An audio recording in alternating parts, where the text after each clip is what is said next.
नमस्कार साथियों, जैविक खेती यूट्यूब चैनल पर आपका स्वागत है। और सभी किसान अपनी अपनी खेती करते हैं। और साथियों, आज मैं बताना चाहूँगा कि इस धरती माँ को अपने को सुधारने के लिए क्या क्या प्रयास करने चाहिए। अगर किसान साथियों इस धरती माँ को अपने को सुधारना है तो अपने को प्रयास करने की ज़रूरत है। लेकिन इस धरती माँ को कैसे सुधारें, और इस धरती माँ में अपन जो अनाज पैदा करते हैं या कुछ भी फसल उत्पादन करते हैं या कुछ भी अपन सब्जी बोए, मटर बोए, कुछ भी अपन सब्जी वगैरह बोए, कुछ भी अपन फल फ्रूट बोए, तो उन सबको अपने को स्वादिष्ट खाना है और स्वादिष्ट लोगों को तक पहुंचाना है।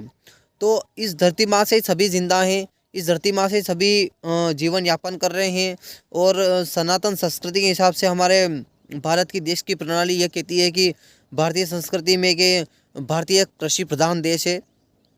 तो भारतीय एक कृषि प्रधान देश है। जो हर कोई लोग व्यक्ति आजकल बहुत लोग जागरूक हो चुके हैं कि अपने को जैविक खेती करना चाहिए, प्राकृतिक खेती करना चाहिए। तो सभी को अपने को प्राकृतिक खेती करना चाहिए, क्योंकि प्राकृतिक खेती एक ऐसी है जो प्रकृति पर आधारित है और उसमें कोई भी केमिकल फर्टिलाइज़र कोई भी विशेष रूप से यूज़ नहीं होता है। जो भी अपने को मिलता है बिल्कुल शुद्ध तरीके से अपने को उत्पादन मिले, अपने को अनाज खाने को मिले, अपन जो फल फ्रूट सब्जियां वगैरह खाएं बिल्कुल भी अपने को स्वादिष्ट रहे, वो बिल्कुल भी उनमें कोई भी केमिकल की मात्रा ना हो। तो इस तरीके से अपने को खेती करना चाहिए। तो इस तरीके से खेती कैसे होगी, क्योंकि किसानों के माइंड में ये मतलब कि फिट हुआ कि अपने को कोई भी मतलब रासायनिक खाद देना ही पड़ेगा इसमें, या कुछ भी अपने इसमें देना ही पड़ेगा तभी होगी। लेकिन ऐसा कुछ नहीं है किसान साथियों। और इसमें अपन जैसे कि कोई भी अपन देसी खाद का प्रयोग कर सकते हैं। अपन जैसे कि जैसे कि गेहूं का भूसा है, अलसी है वगैरह कोई भी चीज़ है, तो उस तरीके के भूसे को अपन खेत में बिखेर सकते हैं। उससे भी अपने की धरती की उपजाऊ शक्ति बढ़ती है। खरपतवार है तो उखाड़ के वहीं डाल दो, उससे भी अपने धरती की उपजाऊ शक्ति बढ़ती है। अब उपजाऊ शक्ति अपने को ज़्यादा करनी है कि साथियों कि मेरे खेत में तो कुछ भी नहीं हो रहा है। आजकल लोगों के हिसाब से कमेंट ये आ रहे हैं कि अपन केमिकल देना बंद कर देंगे, आधा ही उत्पादन होगा या उससे भी कम होगा। अपन यूरिया डीएपी डालेंगे तो इससे डबल उत्पादन होगा। लेकिन ये सही नहीं है कि साथियों, ये सही नहीं है, क्योंकि अपने को हो गई है 40 साल 45 साल अपने को केमिकल डालते डालते इस धरती माँ में। तो इसके जो सूक्ष्म जीवाणु वगैरह है, इसके जो जो केंचुए वगैरह है, तो वो सारे नष्ट हो चुके हैं। वो कैसे नष्ट हो चुके हैं कि साथियों कि अपनों ने लगातार एक यूरिया डाली, बोरी डाली, अपनों ने एक कट्टा डाला, उसके डबल में दूसरे साल अपने 2 कट्टे डाले, तीसरे साल अपन ने 4 कट्टे डाले उसी जगह में।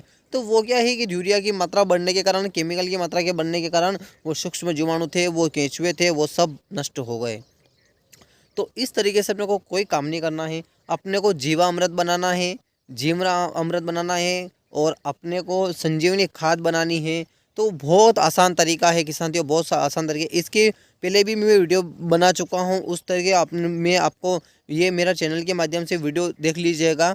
इसकी जो इसमें जो मैंने सारी वीडियो डाल रखी है, जैसे कि जीवामृत बनाने की, और जो घन जीवामृत बनाने की, और संजीवनी खाद बनाने की। तो इस तरीके की वीडियो मैंने सारी बना रखी है। और मैं अधिकतर लोगों को यही जानकारी देना चाहता हूँ कि साथियों कि अभी भी जाग जाओ, जाग जाओ, क्योंकि इस धरती माँ को सुधारने में अपने बहुत कड़ी मेहनत करो, बहुत अच्छे से मेहनत करो, बहुत बहुत बढ़िया मेहनत करो इस धरती माँ को सुधारने में। क्योंकि बहुत इसकी उपजाऊ शक्ति वो ख़त्म हो चुकी है। क्योंकि किसान को तो यही चाहिए कि बस इसमें मेरे को इतना गन्ना चाहिए, मेरे को इतना उपज गेहूं का चाहिए, तो वो नहीं हो सकता है कि साथियों। क्योंकि इसमें धरती माँ में जितनी वो शक्ति होगी उसके माध्यम से उस बच्चे को, उसके जो पौधा है उसका बच्चा है उसको बढ़ाएगा, ग्रोथ करेगा। किस तरीके से वो उत्पादन उत्पादन में कितना शक्तिशाली होगा। तो ये धरती माँ की शक्ति ही है।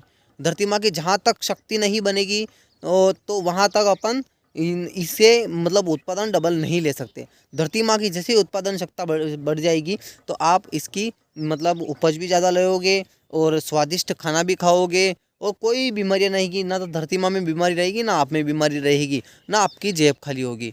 तो आप इस धरती माँ को सुधारने के लिए तैयार हो जाओ किसान साथियों। क्योंकि मैं चैनल के माध्यम से यही कहना चाहता हूँ हर बार कि इस धरती माँ को सुधारो।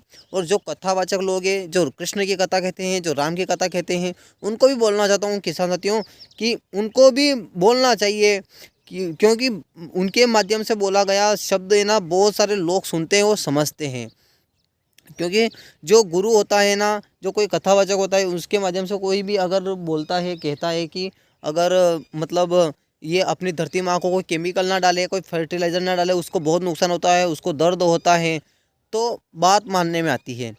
तो ऐसे लोगों से भी रिक्वेस्ट करना चाहता हूँ जो कथावाचक हैं कि कृपया करके हाथ जोड़ की विनती है कि आप भी किसानों को एक बार बताने की कोशिश करें। हर चीज़ आप बताते हो, कृष्ण की भगवान की कथा बताते हो, राम की कथा बताते हो, उन्होंने किस तरह से पीड़ा सही है अपने राम भगवान ने। तो ये चीज़ें भी अपने को इस धरती माँ को सुधारने में थोड़ा सा मतलब आप थोड़ा सा उद्देश्य दीजिए किसान साथियों को, तो उनके दिमाग में बैठ जाएगी, तो ये केमिकल छिड़काव बंद कर देंगे। वीडियो देखने के लिए धन्यवाद। जय हिंद, जय भारत।